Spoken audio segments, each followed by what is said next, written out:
Well, everybody, this is Professor Foto back again, and believe it or not, Christmas comes early for the Sony fanboys and Sony fans and pros. But maybe we should have retitled this episode Sony versus Sony versus Sony, because that's really what it's coming down to. We've got an A7 III coming, we've got an A9 II that's out, and we've got an A9 that's coming. So this is going to be an extremely exciting period. Now, the problem is the fact that not all of these items are going to be coming immediately. Sony announced just yesterday that the A7R III won't be here until mid to late November, which, as you know and I know, means wink wink nod nod, Black Friday. That sounds like a pretty exciting time for Christmas. I've seen a lot of this stuff, been studying it for a long time, and I try and stick to looking at things that really are, I think, worth talking about. Now, right now, if we take a look at the A7R III, we notice that it looks exactly, pretty much like the A7R II now. And if we take a look at the Sony A9, it's a little bit bigger in terms of body dimensions, but in reality, it's pretty much close to the same thing, but it only has a 24.2 megapixel sensor.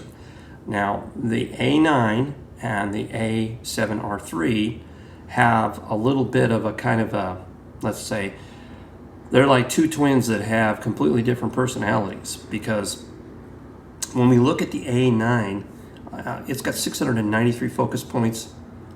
If we look at the frame rate it can shoot at, which is 20 frames per second, which is just blisteringly fast, versus the A7R II or 3 is going to be around 5 frames, maybe 8 frames a second if they kick that up just a little bit. The A7R III will have probably the same sensor that it has now, which is a 42 megapixel sensor, which coincidentally is the same sensor the A99 II has. Now, we've got a big price spread that's coming out now between these models.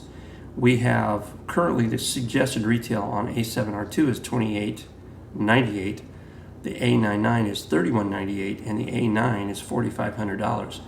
And as much as I like Sony's products and I like Sony's lenses, I have a very difficult time rationalizing why the A9 is basically almost $2,000 more than the A7R II at suggested retail. And if we look at the fact that since the announcement and the anticipation was for the A7R III, the A7R II bodies are down in the neighborhood of about $2,100 readily available worldwide. Kind of pick and choose your spot. So that's another issue that I have a little bit of a problem with. Now, the A9 was created as a sports shooter camera, which is why it has that astronomical 20 frames a second, or 20 frame a second rate, which takes forever to buffer, by the way. It has a wonderful 3.6 million pixel viewfinder, which is terrific. And we're looking at the fact that, of course, there are new lenses coming, and the one lens that will be really important to the A9 is the 100 to 400 zoom, which they just recently announced, which will be an awesome lens for that application. So that's really the kind of thing that they're shooting at. They're trying to figure out how to chip away at that niche sports market, which has been basically Canon and Nikon's mainstay in terms of quote-unquote lunch. So when we start talking about what's happening now, we have to also look at the fact that it was announced this week that Sony has displaced Nikon in the camera market for number 2 for the total sales of interchangeable lens cameras. That means both DSLR and it means mirrorless. So once again, Nikon, who has been in denial and been asleep for the last 5 years, seems to think that they can just get by with just doing, the least amount of possible. I even wrote an article called "Does Nikon Want to Die?" Because the bottom line is the fact that they have just been making one bad set of decisions after another. Their sales have gone nosedived down dramatically. We see that they have just recently restructured the company. If you've owned Nikon stock, you've gotten your ass kicked really badly over this whole thing. So from this point of view, you can see that Sony is stepping in and taking market share away from Nikon on a huge level. They're taking some market share away from Canon, but we can't really quantify that yet for the moment. The one thing that does disappoint me about the A9 technically is it does not have the same dynamic range as the A7R II, which I think is really kind of a drag, if you want to know the truth. But that's kind of just the way those things are.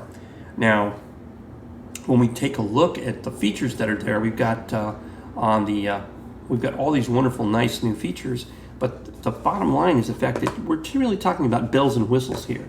And the A9 is aimed at a specifically different market segment than the A7 series cameras. And the A99, of course, we get back to this A series, E series lens routine, but Sony was smart enough to make the converter that allows you to go back and forth with these two mounts. The new G series lenses, I think, are, for my personal belief, overpriced.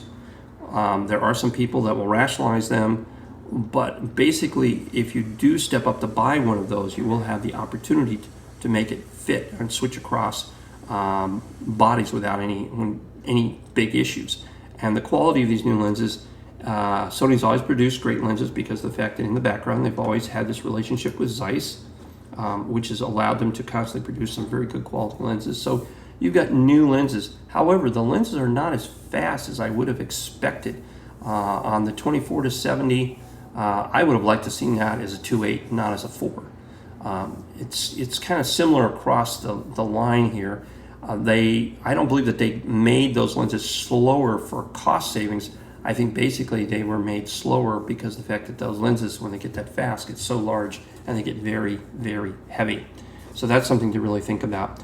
We're going to be doing a separate segment on the Sony lenses, and we're going to get into that and talk about the technical parts of that.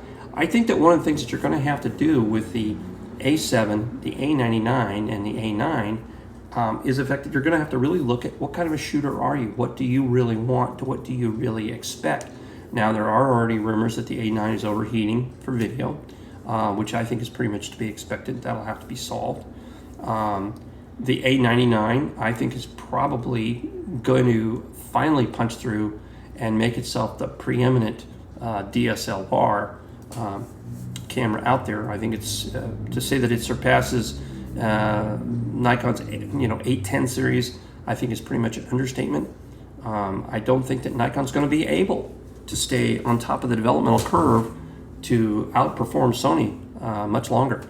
I think that's another interesting issue that we have here. So we're looking at the fact that it depends on, are you trying to look with third-party lenses? Are you trying to do different types of things?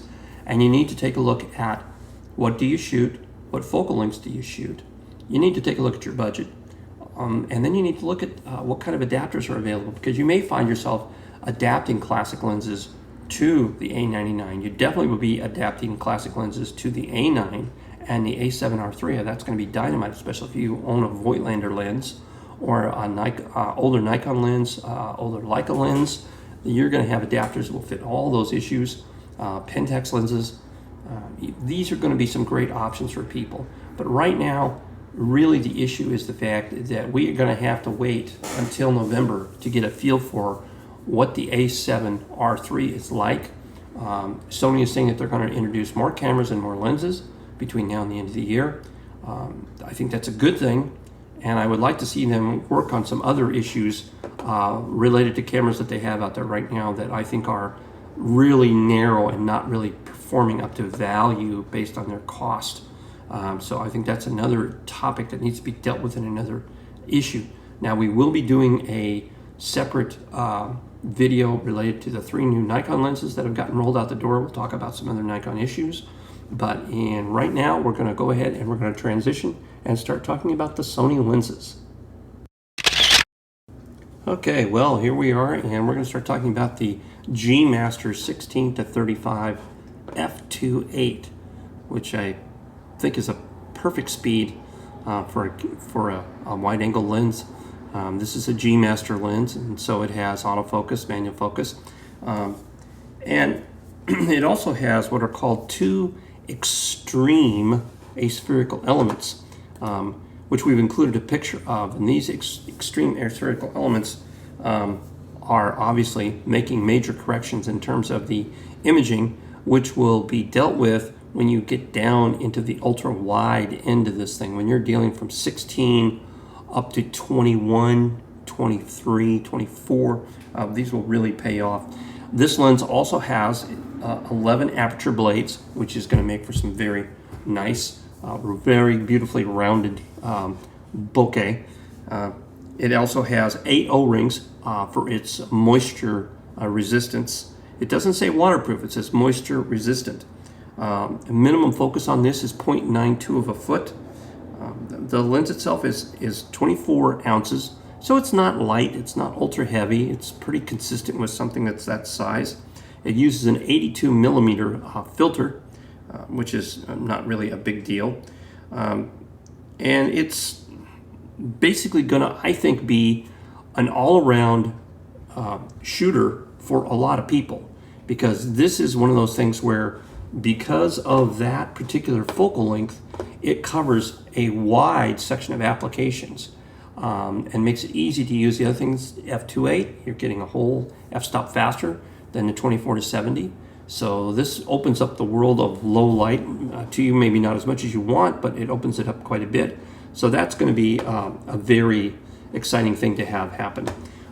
The next lens that's on our list, now the 100 to 400, this is a tour de force that is designed for sports photographers. It's designed for the people who shoot birds.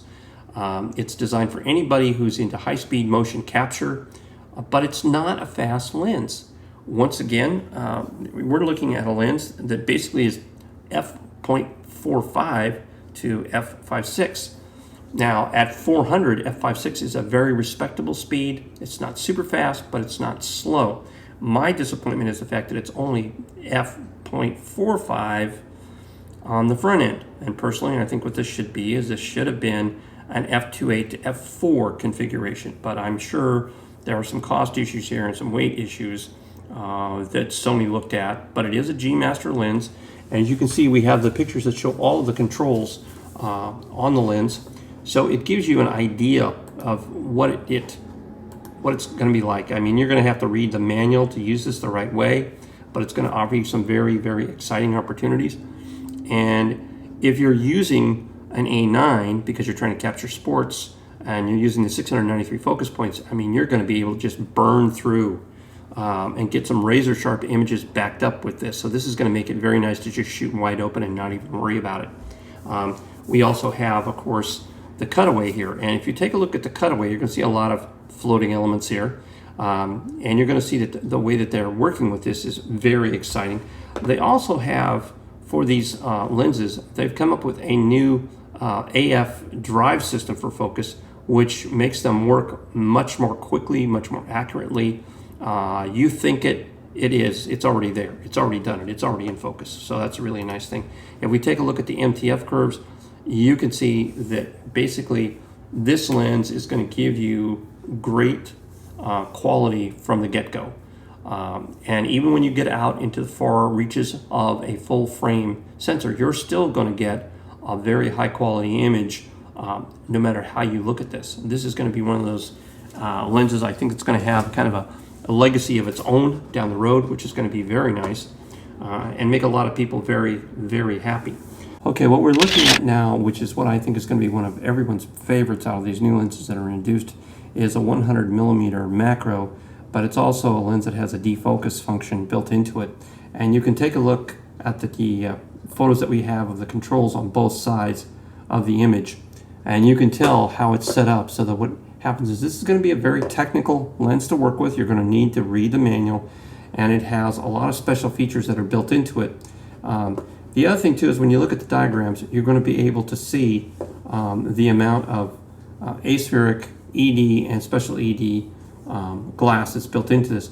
When you take a look at the Mtf curves on this, you're going to notice that this thing functions basically at its very best, almost wide open.